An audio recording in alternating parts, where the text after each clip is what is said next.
Dear students, today we are going to discuss the third chapter of Hornbill, that is Discovering Tut.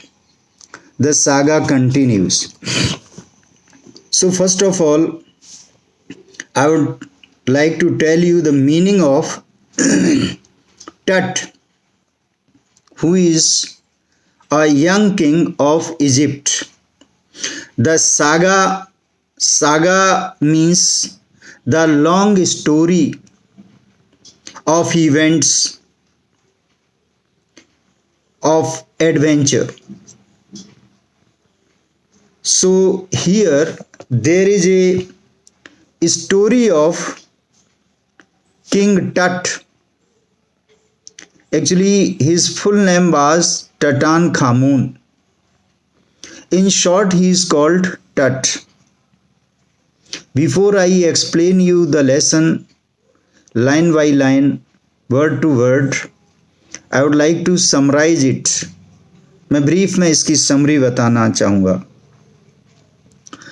क्या है कि Egypt में ये जो टट जो यंग किंग था, लास्ट किंग था ऑफ हिज डायनेस्टी, अब इसकी मौत को 3300 ईयर्स हो चुके थे. अब क्वेश्चन इस बात का था कि जो किंग टट टीन एज में इसकी डेथ हुई, that you can call it from the age of 13 to 19, इस बीच में इसकी डेथ हुई. एंड एवरीबडी वाज सस्पिशियस, हर एक को संदेह था कि किंग टट ये डेथ उसकी नेचुरल डेथ थी या उसकी हत्या की गई थी. To die at such an early age really created a doubt. इससे एक डाउट, संदेह उत्पन्न हो जाता है.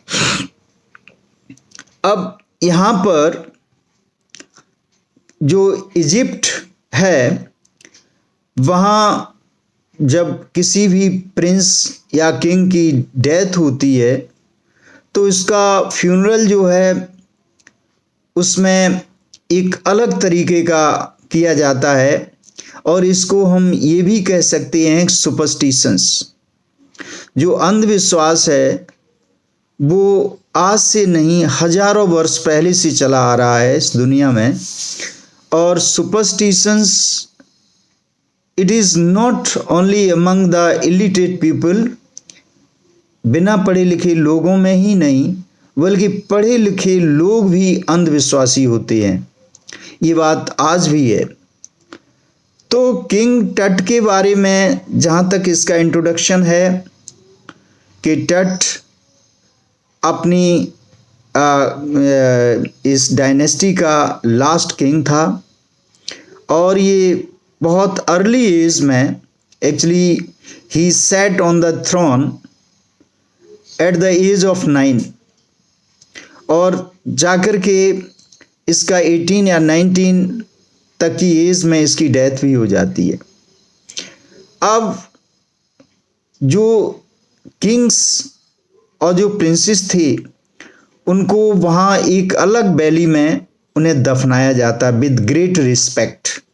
और जिस समय उनको वरीड किया जाता है तो उनके साथ उनकी ज़िंदगी की हर चाहत, जो भी उन्हें खाने की चीज़ पसंद थी या जो पहनने की चीज़ पसंद थी, जो कुछ उनकी लाइकिंग थी, वो सारी चीज़ें उनकी डेड बॉडी के साथ रखी जाती हैं, कीपिंग इन व्यू, ये सोच करके कि वो सब कुछ उन्हें जब नेक्स्ट बर्थ मिलेगी, अगले जन्म में, वो सब उनके साथ जाएंगी. ये सोच होती है लोगों की. तो वहाँ इजिप्ट में यही होता था. तो किंग टट जिस समय उसकी डेथ होती है तो उसकी जो बॉडी है that is in 3 layers, 3 layers में है. And they are made of pure gold. और वो तीनों लेयर जो है प्योर गोल्ड के हैं. अब उसमें क्या क्या रखा गया? फर्स्ट लेयर में जैसे जो गार्लैंड्स, जो रिस्पेक्ट के वे में फ्लावर्स थे, गार्लैंड्स थे, वो उसमें रखे गए, वो चढ़ाई जैसे डेड बॉडी के ऊपर as a token of respect offer किए जाते हैं।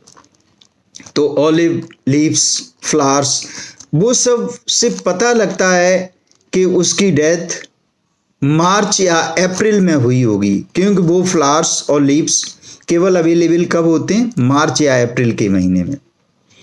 लेकिन आज के समय में ताज्जुब की बात यह है कि जो ब्रिटिश आर्कियोलॉजिस्ट था उसने 3300 ईयर्स में दबी हुई उस मम्मी की जानकारी, उसने उसकी डिस्कवरी किस ईयर में की? 1922 में उसने उसका पता कर लिया कि किंग टट कहाँ पर दबा हुआ है, कहाँ पर दफनाया गया है।